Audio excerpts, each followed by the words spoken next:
Hey guys. Okay, so I got the opportunity to visit a place I have been wanting to see, which was the Salem Black River Presbyterian Church. It's very old. It was established in the 1700s, and the cemetery behind it is quite old. Now, we went there, and it's really off the beaten path. It's not in an area where I usually roam, so I had to go quite a ways to see it, but it was well worth it. I'm really glad I did it. I probably won't go back out there because it is so far for me to travel, but I'm really glad I got to see it. Now, the question is this cemetery haunted? Okay, so the three supposed ghosts that I read that haunt this cemetery. The first one is a Southern Belle. The second one is a Reverend, okay, and the third one is a little boy. Now, when you go into the cemetery and you start looking at the headstones and you start researching a little bit and reading and all that, you realize kind of where the origins of these ghosts come from and these stories that are attached. The Southern Belle one, I really didn't read where they got the idea of the Southern Belle. The only thing I can think of is when you look on Find a Grave and you start matching up some of these headstones with who they are belonging to, you'll find that there's some photos attached, some beautiful old tintype photos, and these are from the 1800s era. So some of these women in the photos are wearing their antebellum style dresses. So that's what I'm thinking of where they're getting this ghost of the Southern Belle. But a Southern Belle ghost is not a new thing. That's kind of generic. That's a very common ghost story.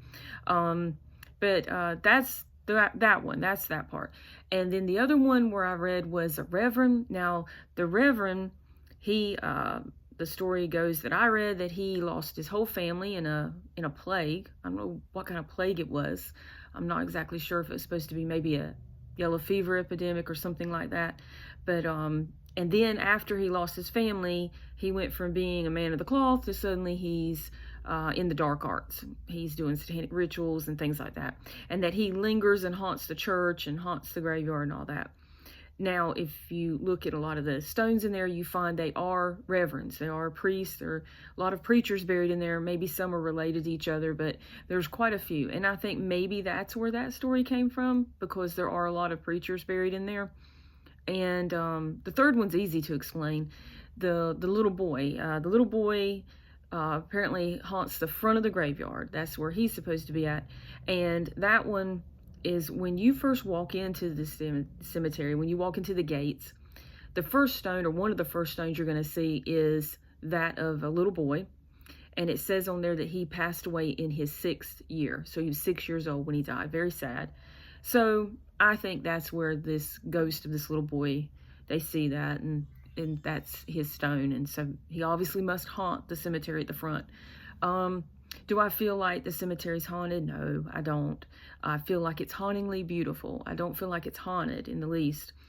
Now, there are plenty of signs up that says there are no trespassers allowed after dark. There's no trespassers to be there. You shouldn't be there anyway after dark because there's really nothing for you. This is private property. There are cameras up, as they should be. Apparently, what I read on Wikipedia was that in 2017, the church was vandalized. People spray painted satanic symbols and graffiti on it. So they have put up cameras to monitor, and they should. There was 4 arrests made when that incident occurred.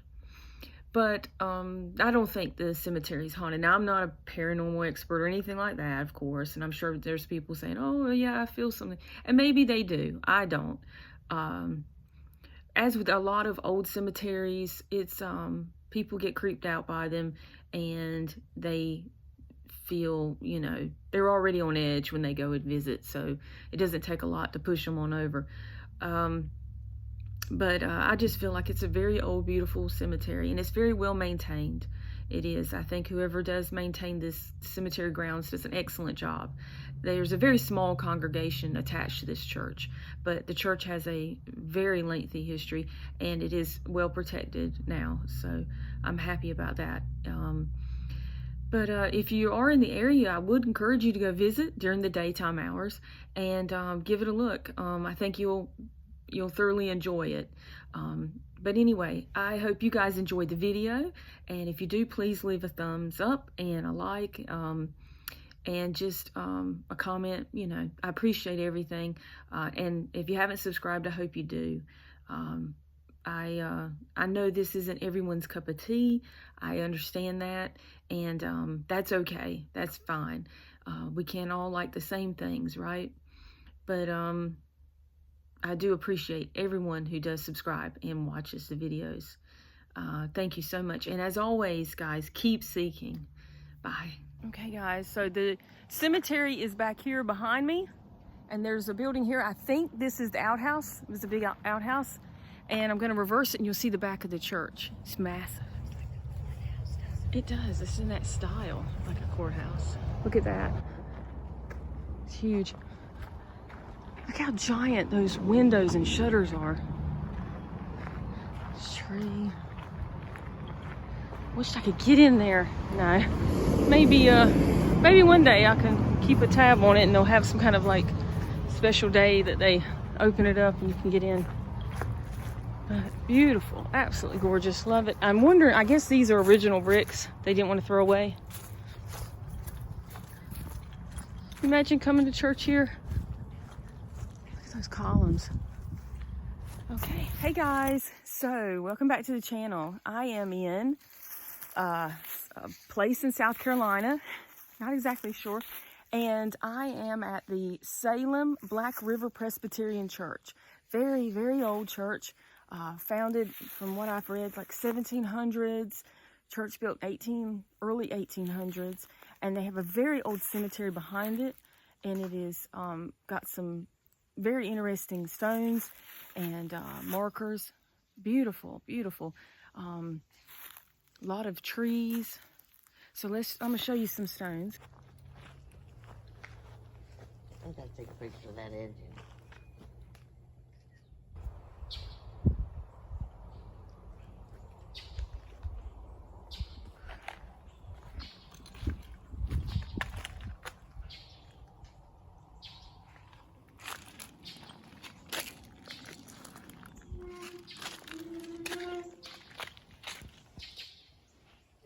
This is the first one you see.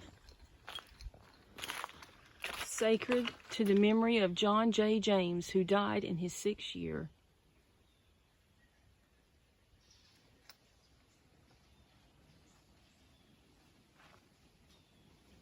Let's go check this one. Look at that. And I'm gonna try to read it. Let's see.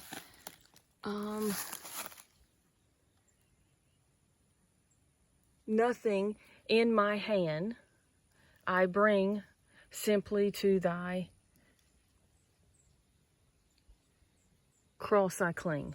Nothing in my hand I bring, simply to thy cross I cling.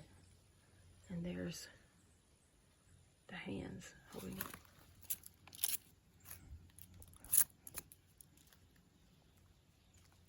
Wow. Very cool. And it says, to the memory of George William Cooper, born August 2nd, 1817, and he died in 1875. So 1875. Let's see if there's anything on the back. No, nothing on the back. It's a very large stone. It's taller than me. Okay, we have the wreath here. We know what the wreath about victory over death. This is a captain. This is a captain, Confederate veteran. I've never seen a Confederacy monument so nice. Usually they're, you know, they're on the ground. They're kind of small. Wow, this is really big. And he died in 1911. Okay. Can you make that out? It's kind of hard to see. These are really beautiful. Look at that. Is that not gorgeous? Look at how pretty that is. That is absolutely gorgeous. Oh my gosh.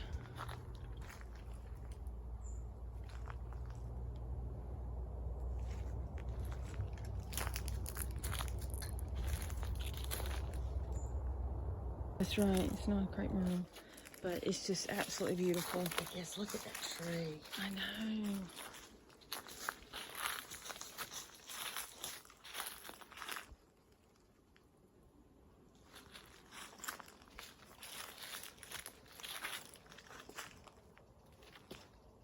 Oh, you're good. 1921.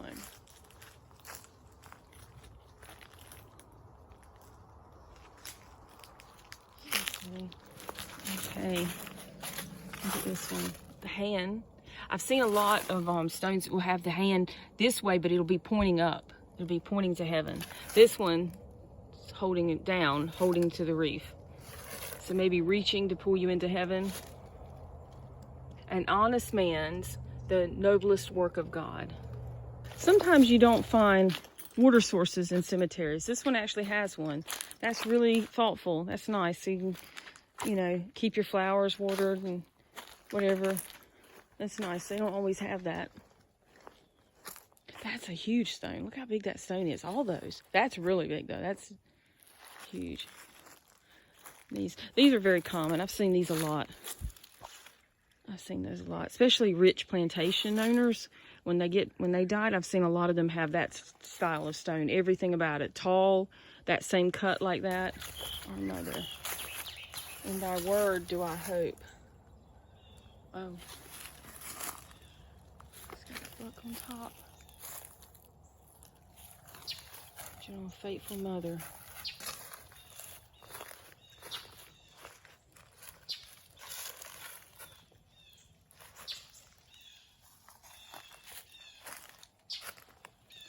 $1887.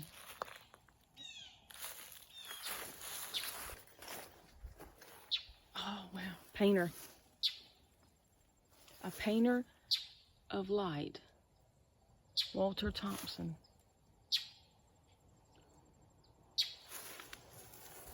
Look at that. A willow tree. Wife of J.A. Boykin, born February 15th, 1857, died March 8, 1884.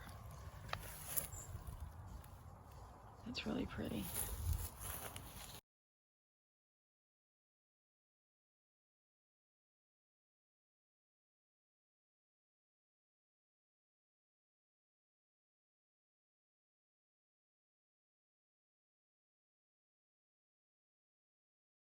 Mm-hmm. Janie Mae, daughter.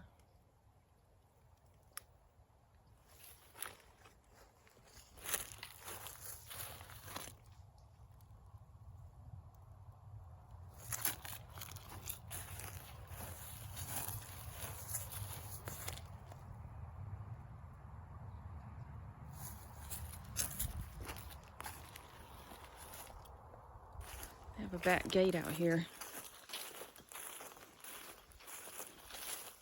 Come in this direction.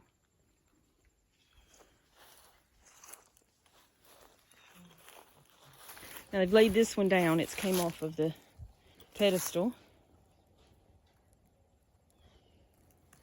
It broke and then it came. It must have been very heavy. Or it is very heavy, you can tell. That's too heavy for it. But I think I read too that this cemetery might have been vandalized in the past. They have cameras out here, which is a good thing. They should. See the reef? 1876. This is another one.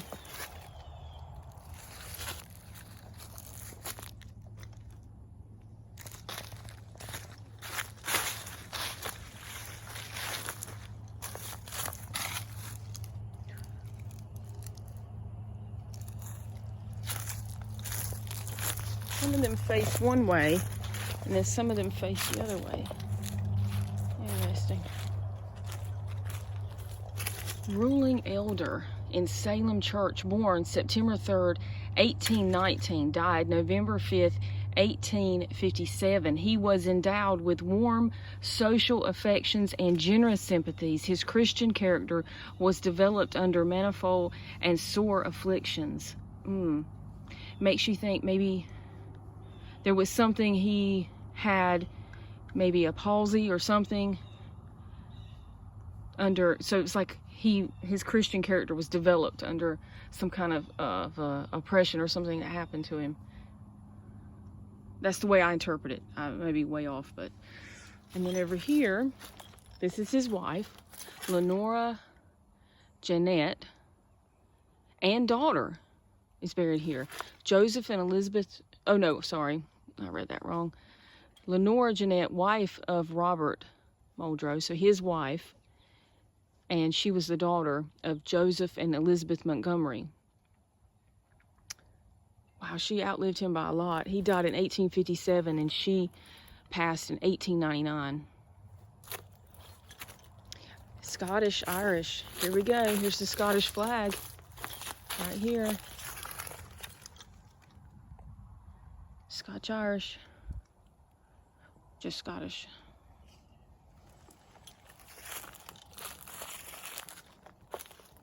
Right.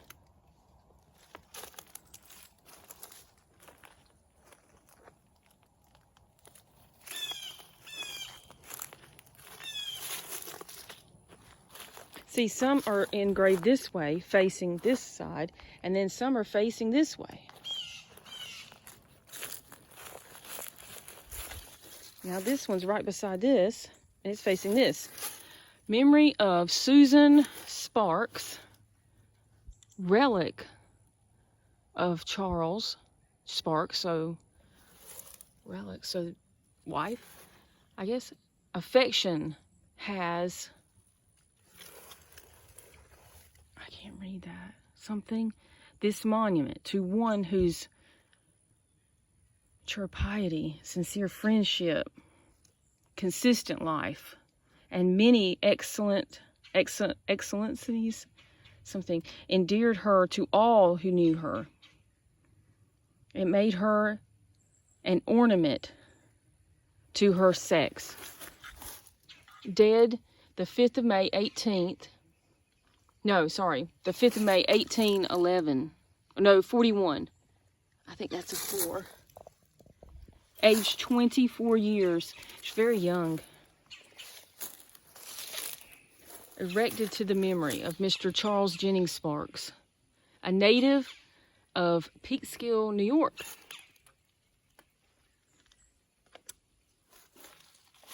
This one's 1839. It has the urn there. So does she, which looks like a flame coming out. Got the other side of this. I didn't try to open. Oh, what is this? I don't know. I didn't try to open it. But it's Well, hot. All right. This is the privy. This is the outhouse. Is it really? Yep. Does it smell? Oh, I don't know. It's infested with lizards. Go sit on there and I'll take your picture. Hell no. No. I can't even do those. All right, let's close her back up. I like the ivy. I like the English ivy. Okay, guys, I'm going to get out of here. I'm getting eat up by these gnats and no-see-ums. This was a very cool cemetery. I highly recommend it if you haven't been. Stop in if you're in the area. But I'm going to get out of here. I've got another stop to make. So keep seeking, guys.